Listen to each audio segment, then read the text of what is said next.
So yesterday I was thinking of you, I was thinking of you here while I was seeing the high spiritual level practice here, during meditation. That one not to the left and the other to the right, and the other in the front, to the front, and then knock at the back of the the front row practitioners, and both of them have been awakened.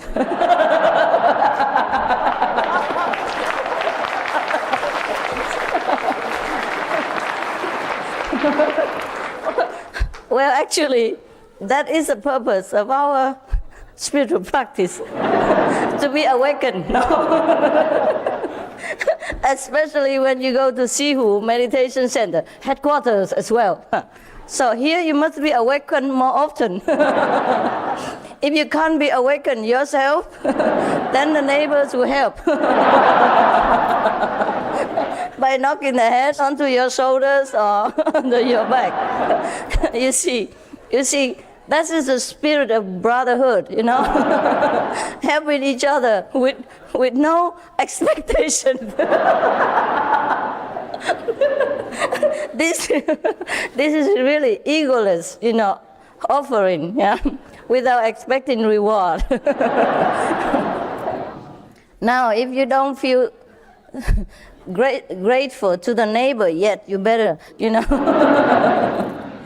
after I have left, you better bow to each other and say thank you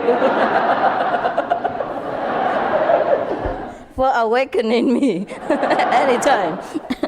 Now, okay, the joke just comes like that. I didn't put it in the note, so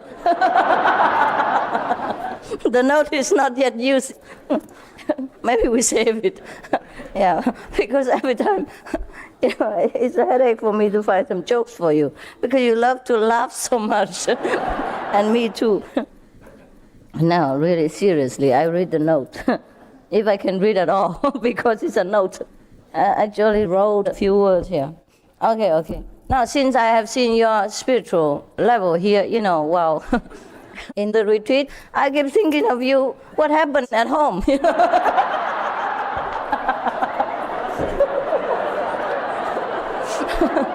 when I'm not at all present, and no other spiritual people to help you to be awakened. So I was thinking very deeply about this, meditated on it. And then I was seeing a vision, I wonder if that is a vision or it is a dream, or I am also drifting myself trying to awaken somebody else. So I was seeing something like there was a practitioner, very holy and serious and solemn and, very, consciously wanting to be awakened. So he sat in his home in a bedroom. And since it's more comfortable in bed, so he sat on the bed, The master says you can practice anywhere. It is your heart that counts, not the place or what you sit on, So the softer the bed, the better, So anyhow, he sinks inside the bed, the American bed, the luxurious one. I told you one time about how I sink into the bed and I need a ladder to climb out. That was in America, and Tong thinks it's the best, She has to offer the master the best. So she went to buy the luxurious mattress, for the bed, And once you get in, it's difficult to come out. Remember? And my room was so small, and the king-size bed occupied all of it. So whenever I opened my door, I just had to jump in the bed. There's no alternative, no choice. Remember that story? Yeah. Okay. So one of our practitioners was sitting in that kind of bed, But his room is bigger anyhow, so he can afford to have a king-size bed. So he sat there, and, he was kind of trying to awaken somebody, even though no one was around there. So he tried to awaken somebody. It's a good intention, though. Maybe he practiced so that in retreat he can help. Or maybe during the group meditation, if somebody is sleeping in front of him, he can knock him out and awaken him, That is also spreading the Dharma in his own way, helping the master.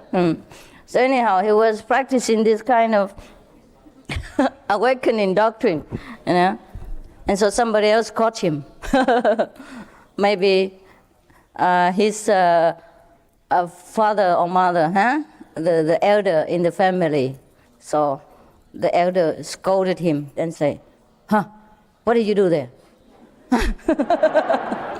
I meditate. And the elder said, what? You're not in your head like that and you say you're meditating? So the young one said, I'm sorry, maybe I did that. I didn't do it on purpose.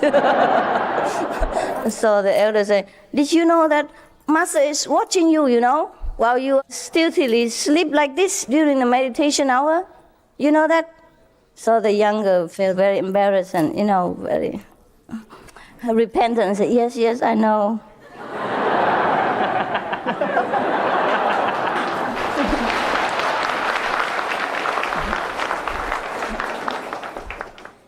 And then the elder, with a stern face, continued, not scolding, just chastising him, say, and just what do you think the master would say to you, in this case?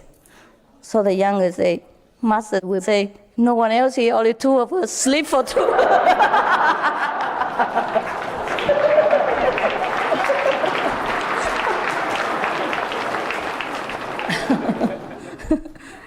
Yeah. Nobody else is looking. So the master and me, only two of us, let's sleep. Master also very tired. Always have to be a good shining example. So when nobody else is looking, let us sleep. Okay, that's one of my notes. Okay. All right. Is there anything else? All the jokes are not spiritual jokes. Okay. There is a person who was, going together with a group of tourists or kind of researching group to Africa or something. And of course, over there's no transportation, and the communication is very difficult. So they had to use sometimes helicopters, So now there's one person who was supposed to help them with translation, or, the native guy, was going together with the scientist research group. And as soon as he got in the helicopter, he kept complaining, the helicopter is too noisy. The people are talking too much. They are smoking too much. And the seats too narrow. The space too tight. And he keep wailing and complaining and moaning and shouting all the time. So the crew member took him out. Hang him on the wing or something. Hang him on a rope and dangling around. So here you are, you have a lot of space. And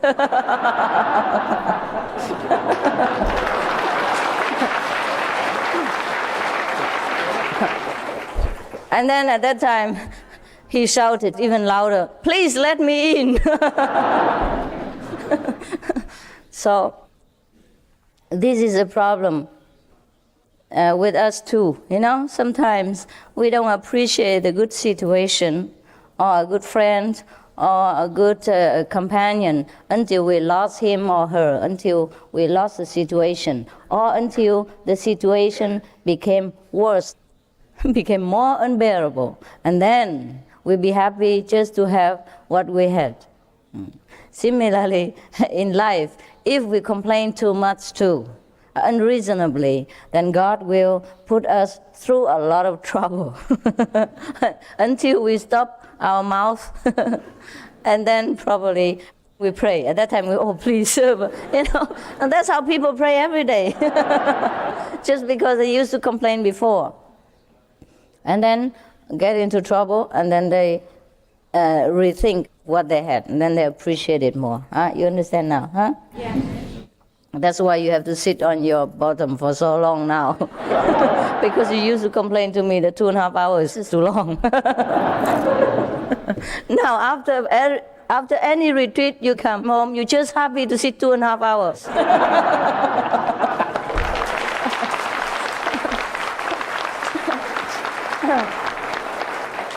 Is that not so?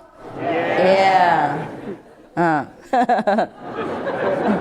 And then sometimes you went to group meditation and you complain that the toilet is not modernized enough, the bathroom it's such and such and such. And then after you come to the retreat and go back, you're just happy to use any available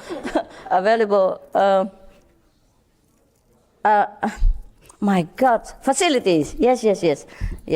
That's a problem that you don't come often and speak English to me. You let me blah blah Chinese all day long, every day. How can I even remember English? That's a wonder, huh? I don't speak English here. And I only see you twice or 3 times a year. And you expect me to speak beautiful English. It's impossible, no? Poor master, huh?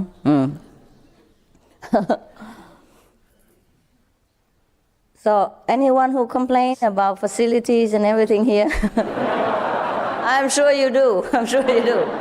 But that's the purpose. So that when you go home, you accept your life. Yeah, and feel more peaceful at home. Then you appreciate your peace at home, huh? And everything else. Now I know why not many people want to come here and become a monk, because then they appreciate better their home. I got it now. Okay, there's another note I put here for you. Sometimes I read the whole book and nothing, so I have to scan my mind and write my own story for you. But it helps sometimes. It helps at least to let me know that I'm better than all the authors who I read.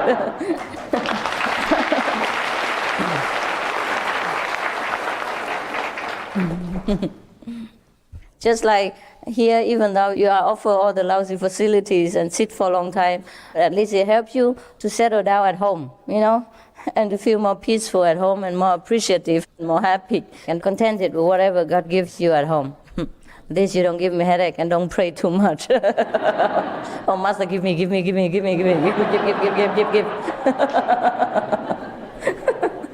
And after many retreats, you never ask again. No more. Okay, enough.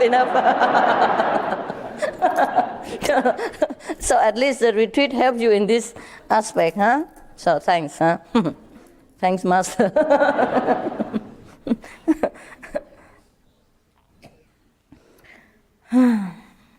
Okay.